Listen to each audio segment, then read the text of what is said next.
Hi, Tom from buildcoaching.co.uk, and in this video I'm going to talk about how to stop ruining your diet by overeating, either through snacking, through binging on the weekend, through overeating foods that you know are bad for you, but you still end up eating them to excess and you don't know why. And yeah, we're just going to go through some of the techniques that I use with my clients to stop them overeating and for them to keep on track. Now, I want to be clear here is that when I work with people, we don't follow a restrictive diet for the sake of being restrictive. Now, I know there are some diets out there, which I've talked about to some length, I think, on other videos, where people say, yeah, to lose weight, what we have to do is cut out carbs, cut out grey food, cut out red food, whatever. You know, some foods are bad, some foods are good, some foods have sins attached to them. All these weird and wonderful methods for essentially getting you to eat less calories so you lose weight. There's nothing scientific, well, there's nothing magic, I should say, about it. It's very scientific. All they're doing is restricting your food so you lose weight. The reason I don't go down that route with clients, and I have done in the past when I've been more focused on bodybuilding clients where you had to achieve a certain ripped look, the reason I don't go down that route is because when I work with clients, what we want to do is make sure that by the end of the time period that we work together, they have a really positive relationship with food. Now, if you have a food that, say, triggers you to eat a lot of that food and you can't stop, the worst thing you can do, in my opinion, is to completely stop eating that food altogether. Because if you don't address that issue, what's going to happen is eventually you are going to eat that food. And when you eat it, you're going to realize how good it was because you wouldn't overeat it if you didn't like it.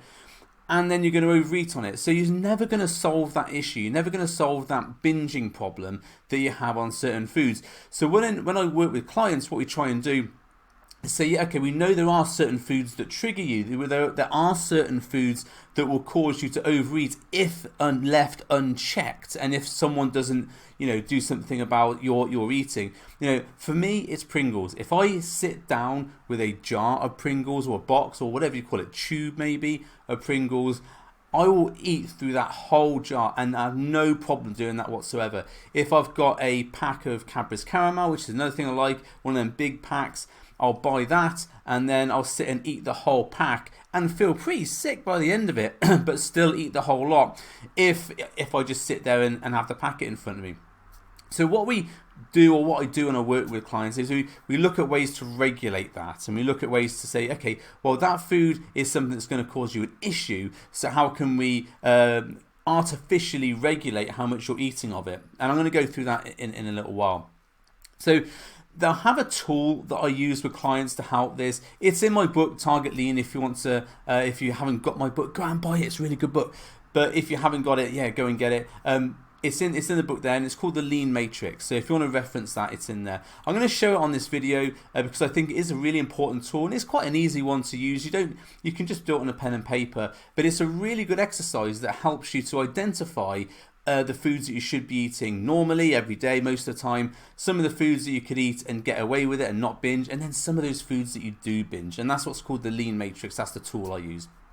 So what I identify with clients is basically 4 food groups. Now, let's be clear here. We're talking about foods that you like, okay? So for me, sprouts are not on my list, on my Lean Matrix. Things like broccoli. I don't really eat broccoli anymore because I have bad memories of eating broccoli like all the time when I was competing with bodybuilding. So I don't really tend to eat broccoli, although I quite like it. But things like that wouldn't appear sort of regularly on my foods. We're only talking about foods that you like to eat, foods that you get pleasure about eating. Now, what I want you to think about is a scale, and on the video there'll be a little graph here. So if you're listening on the podcast, you might want to go back and watch the video. And we have a scale. We have food reward on the bottom. That's how much food you get, how much dopamine hits you get from that food that you're eating. And on the top, on the y-axis, we have control. So the control of how much you have of eating. So we have control on the top and we have food reward on the bottom. Now, if we have a good control over how much food we eat, then it's not something we're generally going to binge on. If we have low control over it, it's something that potentially could be a binge on. If there is high food reward, as in we get a really pleasurable sensation from eating it, and we don't have good control over that, that's where we have the binging issues. But if we get good food reward, but it's not like, it's not something, it's not our favorite food, but it's something we like, then having less control over that is actually not too bad, because we're going to get less dopamine hits, we're going to get less pleasure from eating it. So we don't have to keep on eating it, but we still have to think about how much we're eating. Now, there's 4 sections on the lean matrix. We have low impact snacks or low impact foods. We have everyday foods, or everyday meals. We have acceptable cheats.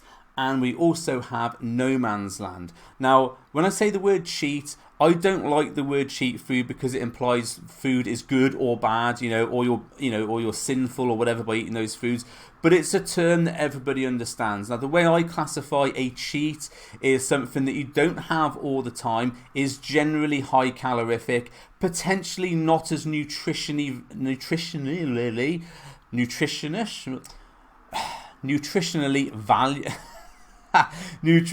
valuable as other foods. So say like a chocolate bar might have 200 calories, but it's not as nutritious as, say, 2 bananas, which is also 200 calories or thereabouts. And then you have no man's land, which is a cheat food, but it's a food that you binge on. So on the right hand side of the graph, we have things that give you really high food reward, and we have acceptable cheats, and we have no man's land. On the left hand side of the graph, we have everyday foods and the low impact foods or snacks. Now, the reason why there's that divide is because everyday foods and the low impact snacks are foods that give us decent amount of reward, decent amount of food reward. We like eating them, but they're not our favorite foods. If we're thinking about, do we go out for a meal? Say I like beef chili. I have that, not every day, but I have it quite regularly. I like spaghetti bolognese. I like chicken and pasta. They're my everyday foods. But if I'm going out to a restaurant, it's very rare that I'll have a chili or a spaghetti bolognese or chicken and pasta in a restaurant, because it's something I have every day. If I go out for a meal, I'll normally have like a Nando's or something like that. I don't really. I know you can make Nando's at home with peri-peri spice and cheese, but going out for a Nando's for me is an experience as well as the food. So a Nando's would be an acceptable cheat. It's generally higher calorific than the other foods I eat. It's not something I eat all the time. Now, the distinction between acceptable cheats and no man's land, because they're both high food rewards, is the fact that you have control over them. This is really, really important for this. When we're looking at the everyday foods and the low impact snacks, when we look at the reward, it's lower reward, but we still like them. But we have a really high control over our everyday foods, which is our main meals. So, for example, I will eat a beef chili as one of my main meals. It's about 600 calories, so they're generally the higher calorie ones. However, as soon as I've eaten a chili, I don't think I want another chili. I couldn't continue to eat chili until I was sick, for example. I can have it, feel full, and stop. Then we have on our low impact snacks, those are things that you might sort of sit and pick at. They're generally lower calorific, and you have less control over them because the picking and mindless eating element of that. Now, these things might be things like fruit. So I could sit and eat blueberries for a long time. I quite like blueberries, and I will sit and pick at them for a long while. Same with like berries, raspberries. I can go out to somewhere like Pick Your Own, which if you're not in the UK means you go out and just buy. You can get your own container and go out and pick a load of raspberries or strawberries at summer. I can go out there, pick a whole thing, and I can probably eat that until I'm sick, because I just love fruit. But the thing about that is that although I have low control over it, they're not something that gives me a massive reward for it. But I don't have a lot of control. But they're also very low calorie. So eating a lot of them isn't that impactful as, say, eating a whole tube of Pringles. So there's a distinction. They're low impact snacks. You don't have a lot of control over them, but they're not that impactful, and then you still like them. For other people, there might be things like low-calorie yogurts. Snacker Jacks is something that a lot of my clients use. Things like pop chips. They're basically air-filled crisps. Skips, which is something that some of my clients have. And you might think skips as well, that's crisps. That's yeah, they're not nutritionally great for you, but calorie-wise, they're really low. Also, like Roundtree's lollies. Again, there's nothing nutritious there. It's basically sugar or fruit sugar, I should say, in an ice pole, but it's not very calorific. It's about 100 calories, I think. And a Lion's Made Fab, or Nestle Fab, I think it is now. Again, it's just chocolate sprinkles and ice, but it's low calorie, so you can have it's a low impact snack, and I wouldn't binge on those things.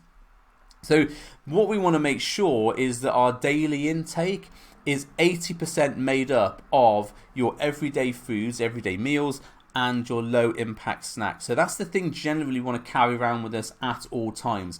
So when I'm talking to clients about, because one of the things you'll find is that when you're out and about is the time that you might pop into, say, a service station or a shop, and you're a little bit hungry and you pick up the snacks, the high calorie snacks from the counter, because they're all in front of the counter, aren't they, when you walk up? So if you can make sure you've got snacks with you so that doesn't happen, it becomes a lot easier to keep to your snacking and to your calories. So when I'm advising clients, we have our meals either prepared or planned out, and we have our low impact snacks to take with us. Now that's about 80% of our average daily intake. Now when I say 80%, I look at the 80-20 rule, and this is something that, again, I use with clients, is 80% of your calories should come from, I think anyway, in my opinion, like highly nutritious, essentially foods that will help you achieve your goals. So high protein foods, low fat foods, although I'm not saying that fat is a bad thing to have, but generally people consume a little bit too much fat, and then that puts their calories up, so that then they gain weight. It should be more nutritious. So 80% of your diet should be more nutritious, and then the 20% should be the cheat foods. Although I said I don't like cheat foods, but I said my definition of what those are. 20% should be the cheat foods, so that you still have those things in your diet, and you're still enjoying the naughty foods, the bad foods, whatever you want to call it.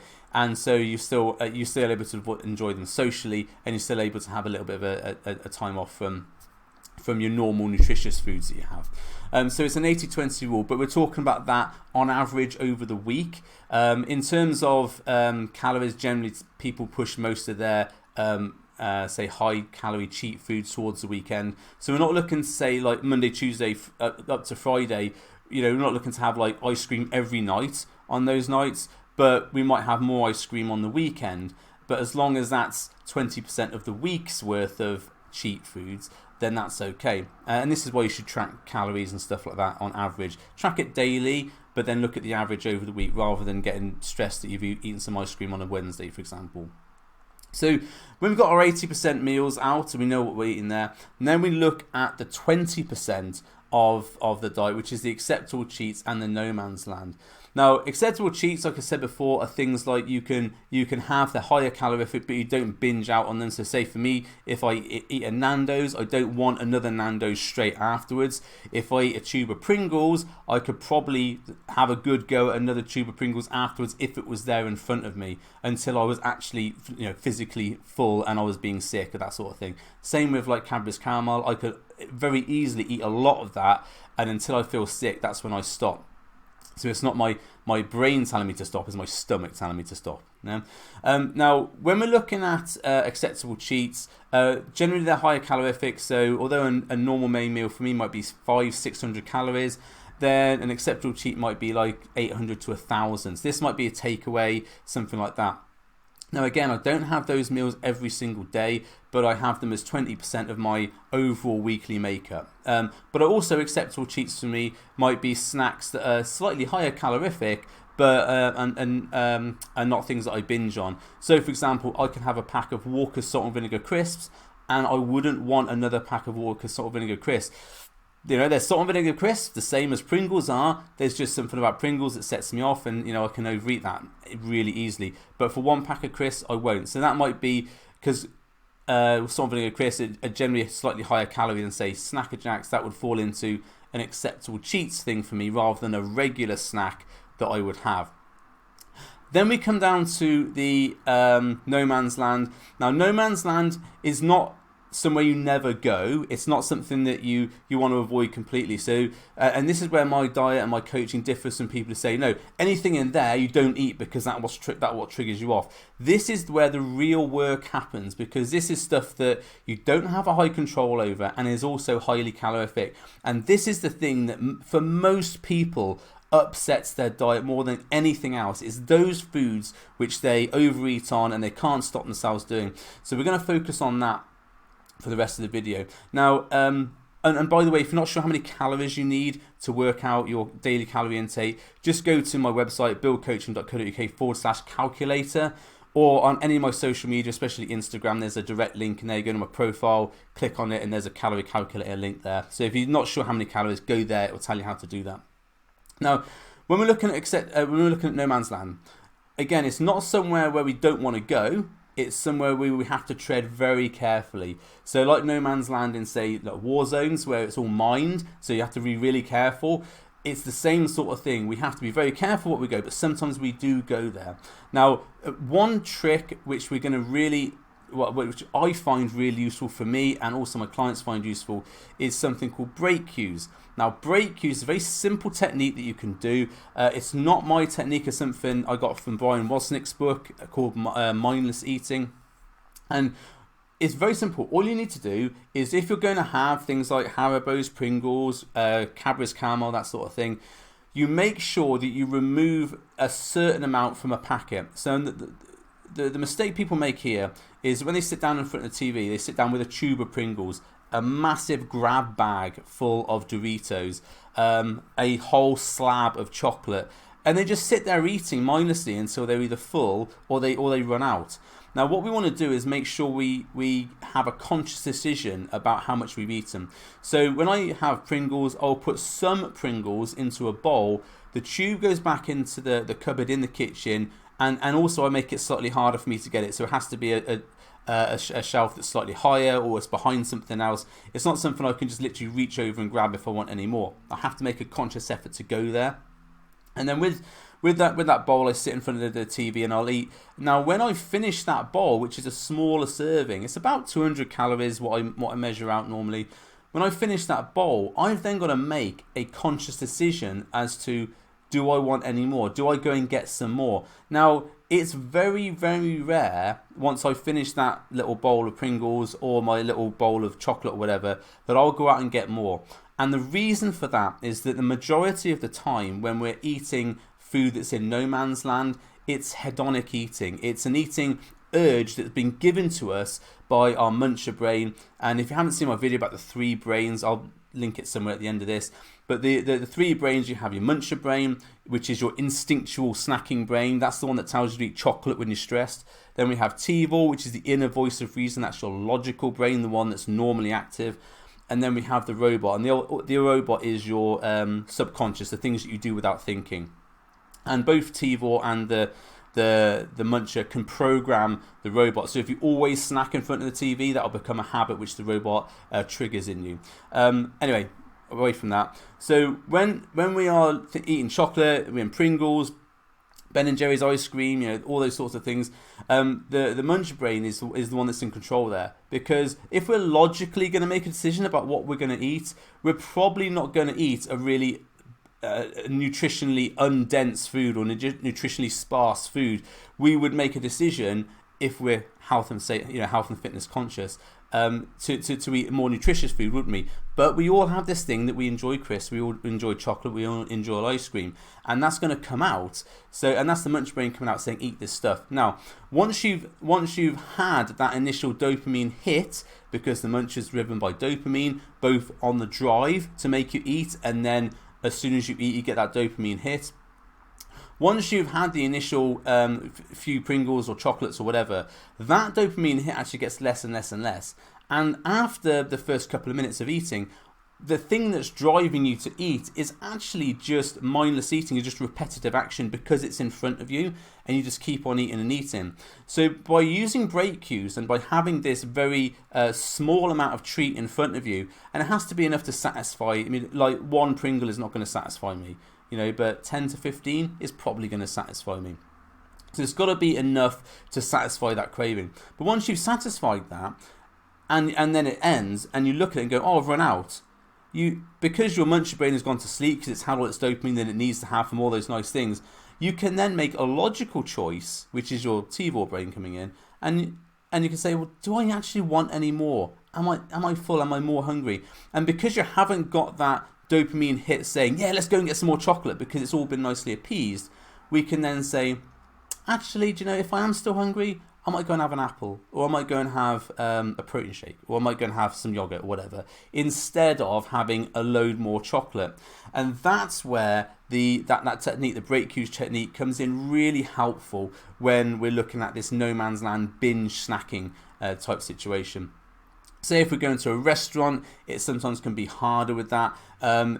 Sometimes you go to a restaurant and if you're going to order, and the thing here is some restaurants now are pretty Spartan on how much food they give you because of the cost of living. So actually it's not too bad. Yeah, it's going to be highly calorific, but you'd have to actually order another pudding in order to get like another hit. So again, that's another conscious break cue. If you've had a brownie and ice cream or something, and you finish it quite quickly, which is, that's generally what I do. I could eat brownies and ice cream for a long time, but having to get the waiter over and order another brownies and ice cream, most people don't want to do that. They don't feel a bit guilty about doing that. So that's another natural break cue that you can do.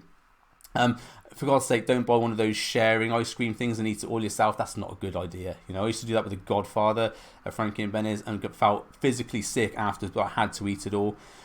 So if you look for these natural break cues and all the ones that you can create yourself with your foods that are in no man's land, then that is going to really help you. Now, the exercise that you need to do to help you with this is really simple. It's very easy. All you have to do is just get a piece of paper, divide it into 4, leave enough room on the side to list out all the foods you like. So a bit of paper with a cross in the middle, or a cross on let's say the right hand side, and then on the left hand side, list out all the foods you like. Now again, it's not foods that, sprouts wouldn't be on my list because I don't like sprouts, okay? But things like bananas, blueberries, strawberries, Cadbury's caramel, all those things will be there. So just list that out first, and then think about how much control you have over these things, but also how highly calorific they are as well. And you might need to say something like MyFitnessPal to help you with that, or other things like Chronometer or Eat This Much. All these other fitness tracker apps exist. Work out if they're highly calorific, low calorific. Generally, if something's 100 to 150 calories per serving, I class that as a low impact snack. Anything that is more than 150 to 200 calories, and it's something that I have good control over, I count that as an everyday food. Anything that's about 400 to 500 calories per serving, or let's say for Pringles it could be a lot more than that because a serving's a tube, isn't it? Anything that's highly calorific and you don't have a lot of control over, that goes into no man's land. That's your binge food. And anything that's highly calorific but you would eat it and then stop, that goes into the acceptable cheat. So that would be like anything that say it's over 300 to 400 calories in terms of the serving you would get from it. Now, once you've done that and you've allocated those things out, what you can then do is plan out your week to say, right, well, if you've got foods in no man's land, those are things that I would have when I'm able to restrict myself. So you wouldn't say sit in the car eating Pringles, because you would have no control unless you had a bowl in the car over the eating side of it. But if you're sat at home and you're watching TV, it's very easy to regulate that because you just use the bowl, etc., etc. If you go into the cinema, definitely I wouldn't have your no man's land food at the cinema, because there has been studies showing that people eat stale popcorn when they've been given it at the cinema, even though they know it's stale, because it's in front of them, they will eat it. So you are mindlessly eating there with no regulation on your serving. So don't do that. Just be mindful of where you're eating those foods. So when you have the control of the environment to control the calories, that's when you have no man's land. and acceptable cheat to say if you're going out for a restaurant and you get served the amount of food. So that's the lean matrix in a nutshell. Hopefully that's been helpful for you. Hopefully it's given you something to think about. If you've got any questions on that, please do pop a comment below. Let me know what you thought of the video. Was it helpful? Did it give you something to think about? Was it unhelpful? Is it stuff that you don't want to see? Let me know what sort of content you do want to see, and I will make content for that. So this channel is about helping people and about giving you the information you need.